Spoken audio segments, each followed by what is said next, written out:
Hello everybody, my name is Wymo. I'm not too sure if you guys will remember me. I was a student here in MISY from 2013 to 2015. Most of the time, I'm either in the gym playing basketball or I'm outside playing football. So anyway, I'm very honored to be invited to share my experiences today. So I graduated from MISY in 2015 and ever since I have been living in Singapore. So for the first 3 years, I did my bachelor and then I continued to do my master degree in IT. Thereafter, I've been working full-time. For the first 2 years, I worked as a full-stack developer, and now I'm currently working as an application consultant. So let me just quickly explain about my role. So full-stack developer. So basically, I'm responsible for both front-end development and back-end development. When I say front-end development, it means the user interface, everything that the users get to see and interact with. So back-end development is basically all the back-end logic queries, all the processing that is happening that the user will not see. So the reason I choose this role is because I didn't want to pursue one specific for my first ever job. I just want to be more generic, I want to learn as much as I can. So I chose this role. So now I'm currently working as an application consultant, as I mentioned, and let me just quickly explain the difference between them.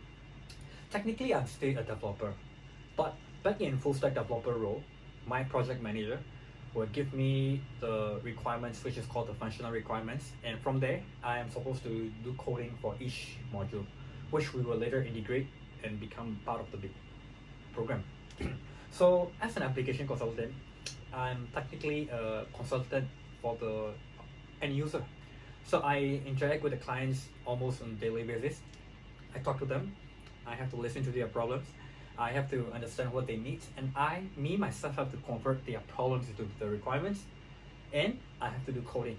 So basically, I have to do everything in the whole process, which we call the software development lifecycle, which you will be learning in A-level if you take computer science.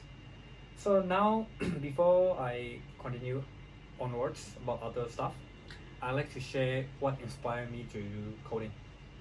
So before I joined MISY, back in my high school, we were introduced this program called Microsoft Small Basic. So basically this is an introduction to programming. Yeah, so it's a very relatively simple to use program, I would say. Okay, not that simple, it's quite hard because I remember I struggled a bit in the exam.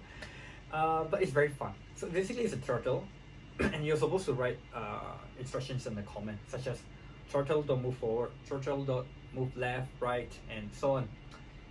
It's very fun and I was very amazed by it, So the output is that it would draw very complex shapes and diagrams. And that is pretty much when I decided that I want to further study into, further explore computer science and programming. So then I joined MISY, I did A-levels, and back in my A-level days, I was the only one who took computing in my class. So it was just me and Mr. Win. It was one-to-one lessons throughout it, and it was very fun.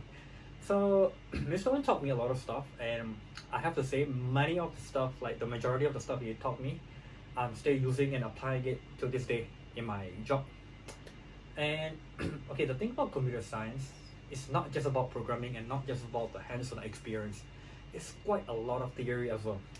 Because as you guys may already know, the computing is a very big field.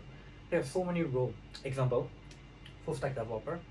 You can further divide it like front-end developer, back-end developer. You can have database administrator, network engineer, quite a lot, such as cyber security specialist, so on.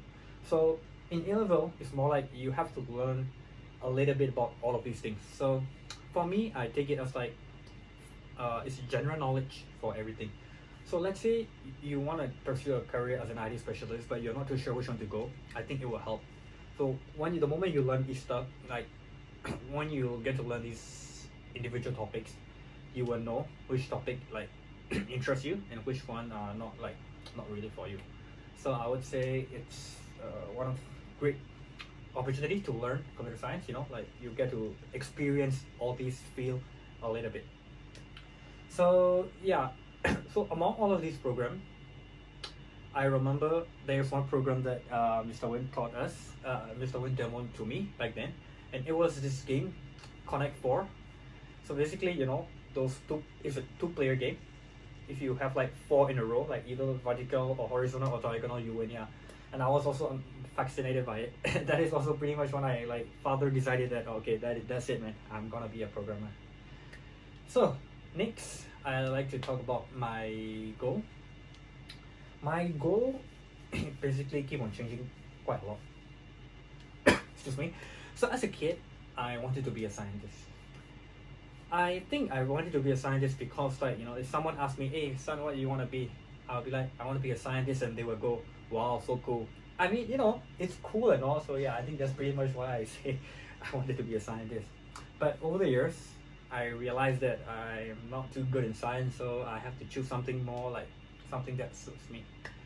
So yeah, then every year it keep on changing, and then yeah, that's because of the reasons I explained earlier.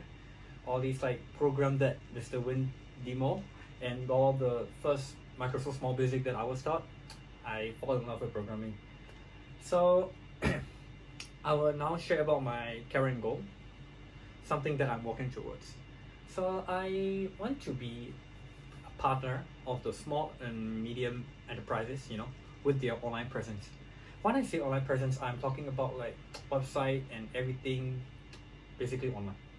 Example, let's say a company need a website or something like e-commerce shop or something. This is where I come in.